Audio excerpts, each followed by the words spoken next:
my wife, who doesn't speak German, who doesn't speak English. This is why she's not here. But we will enjoy the weekend.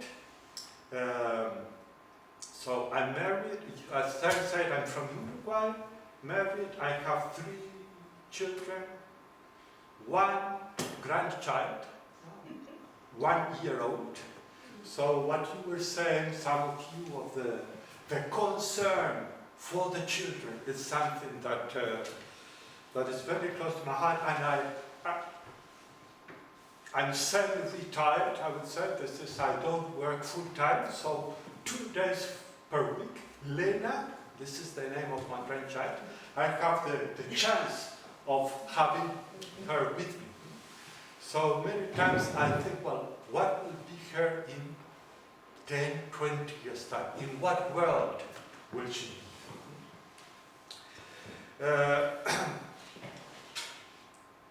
So, first problem, English. Let's try to be.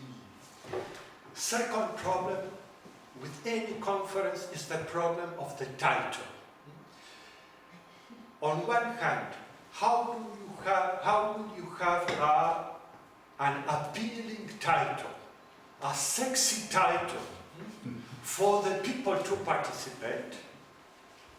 On the other hand, how not to deceive the people when you speak, because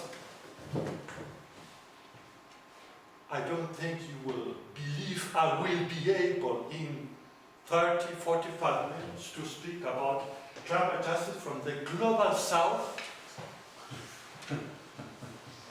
ecumenical and interfaith perspective. This is not for 45 minutes, but 2-3 years course, 1 per week. So I will try to. So, but what I will try to say is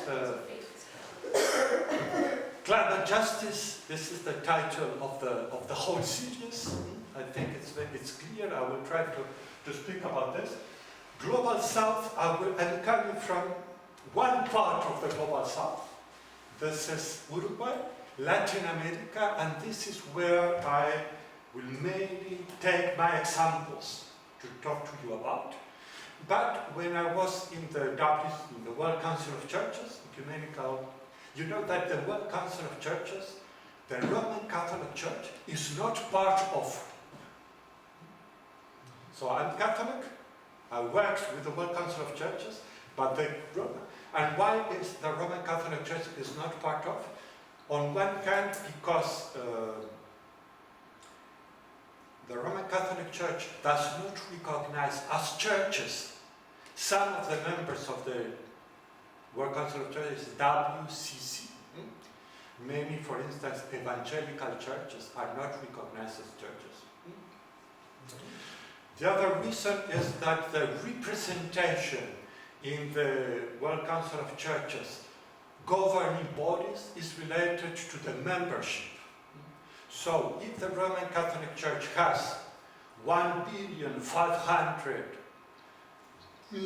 people, will be 3/4 of the assembly or the central committee, and will have a very heavy load, weight in the decisions.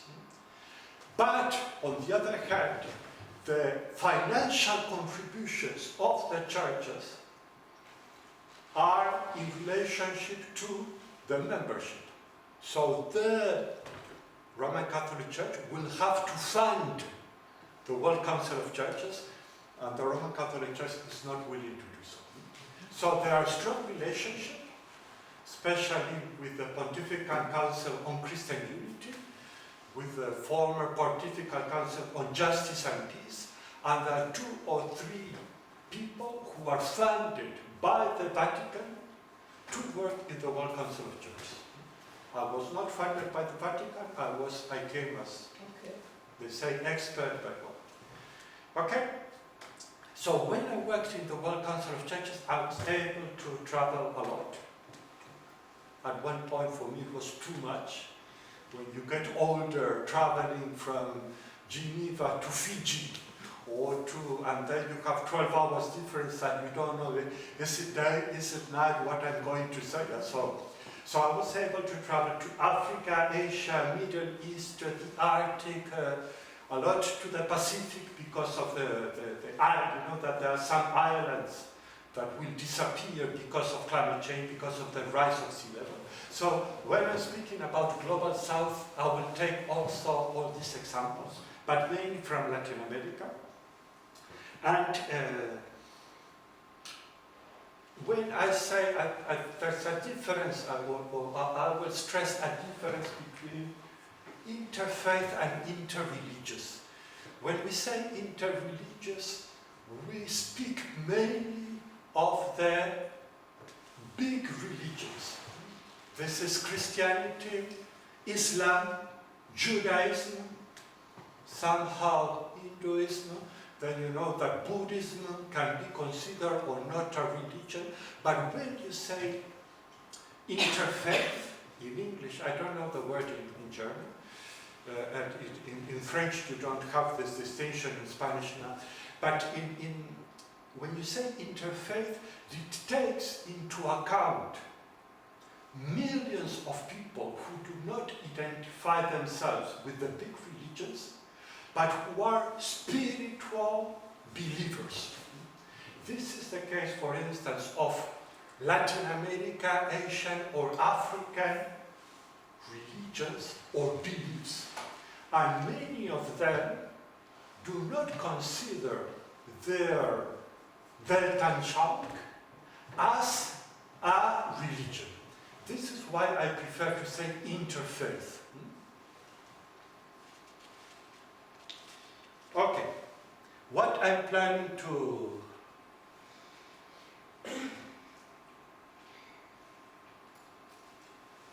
share with you is first, one of the questions that you raised, what are the religions saying on climate change?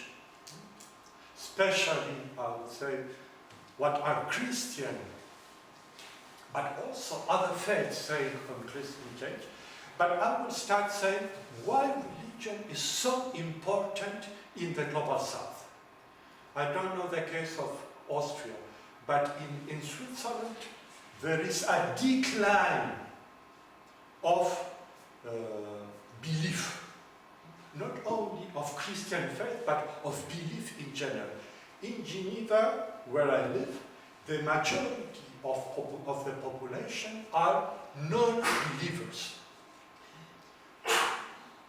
Atheistic, agnostic. This is the case in, I would say, I don't know the case of Austria, but mostly Western Europe or the West, where religion in general is in decline. Somehow, despite the recent discussion in the US, is also the case in the United States. This is not at all the case in the Global South. Religion is a very important institutional contribution to the social discussion in the Global South. So, I will give you some examples from Latin America. Second point, from Latin America, how people, and here I will bring two aspects that were mentioned in your presentation.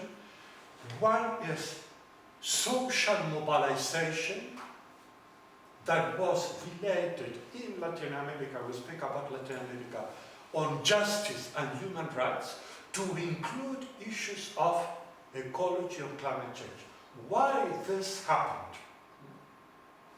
Taking into account also, and I will try to say several times, that what Amina was saying on the relevance of change.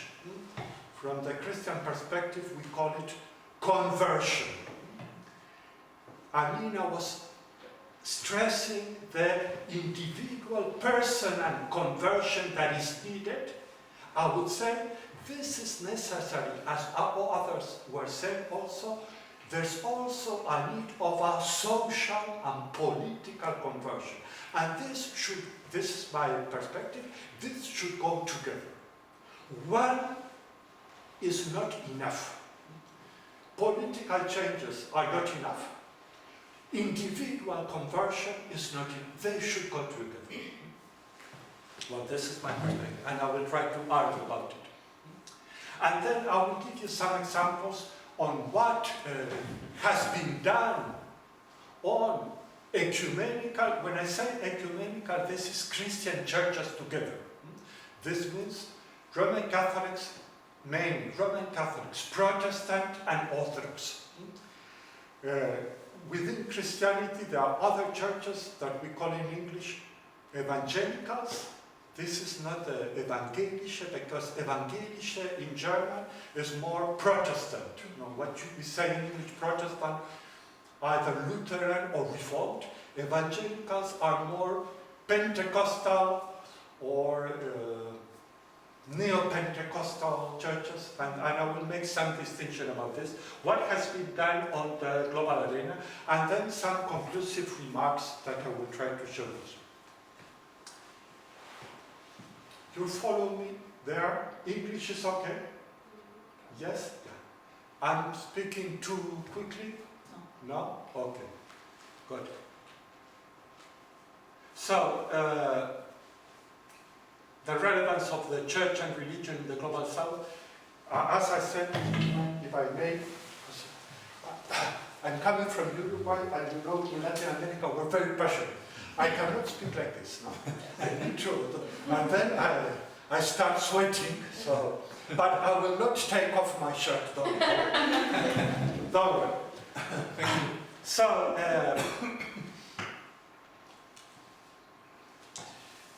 you have there is an NGO in Latin America that's very respected, that is called Latino Barometer. Latino Barometer. This makes polls all over the region, 18, 20 countries in the region.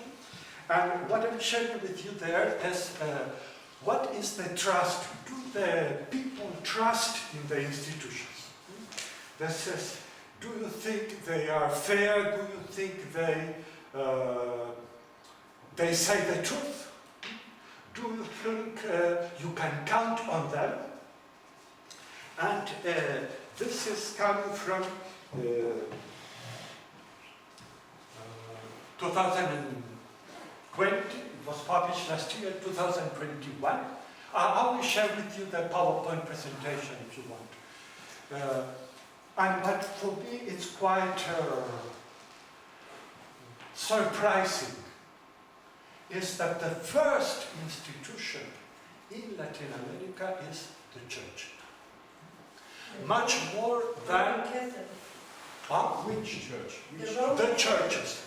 Church. No, it's not only the Catholic Church, it's churches in general.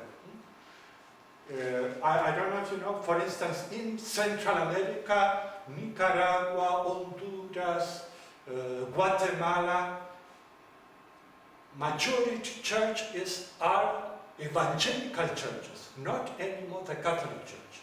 There has been a move in because many people think, well, Latin America, a Catholic continent, this has changed over the last 40, 50 years. This is not the case anymore. Yeah? In Costa Rica as well? Costa Rica as well? As well, yeah. All Central America is very much, and you have pastors who have become presidents of the countries and so on. So all Latin America, Mexico is not the same, but yeah. Costa Rica, Honduras, Nicaragua. So the church, and then the second one, but it's, for me it's quite scary, the armed forces. And I will come back because you know what, I will come with the... Then you have the police, or the military police, president, but then you have very low political parties, the Congress, the Parliament, no? So the judiciary. So this is to say, in Latin America, but I think this is the case in other places in the Global South, religions and in this case in Latin America, because these are the more relevant religious churches, do play a key role. To give you an example of this, you know there were political elections in Brazil.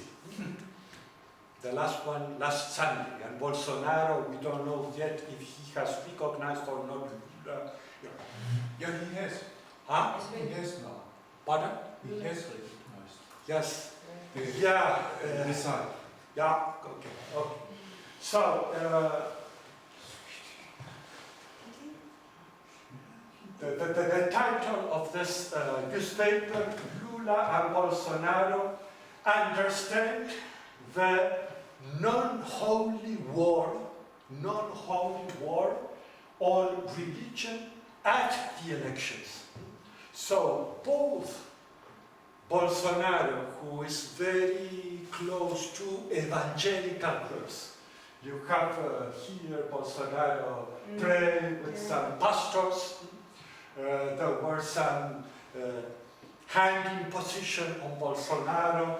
You have Lula with Franciscan friars, Lula with the Pope, and Bolsonaro with a bishop of the evangelical, this is Assemblies of God. So, religion is so relevant that even when you are looking for political power, you need to take into account what religious people will think. A similar case in the US, but I'm speaking of global South, South America, Latin America, but this is the case also in many other countries. May I ask a question? Yeah. In the case of Bolsonaro, is it just fake or manipulation, or do you think he's really an evangelical believer, or is it just show? Well, I have no idea. Well, I don't like Bolsonaro. No, Yes, let me be clear. this is clear. I don't like Bolsonaro. He is from Catholic origin. He has left the Catholic Church because there were many critics on his behavior, and he has joined the evangelical churches. What is important to say is that some evangelical churches in Brazil have parliamentary groups who respond to the church and not to a political party. So I don't know if you have it here in Vienna, but in Geneva we have, there's a church that is called the Universal Church of the Kingdom of God. Universal Church of the Kingdom. It's an evangelical church that was created by someone who's called Bishop Macedo from Brazil, who lives in Miami, and who has churches in 100 countries in the world. And this church has members in the parliament. So in the political struggle, it's very important, especially in Brazil, where there are, if not hundreds, dozens of political parties, to make alliances.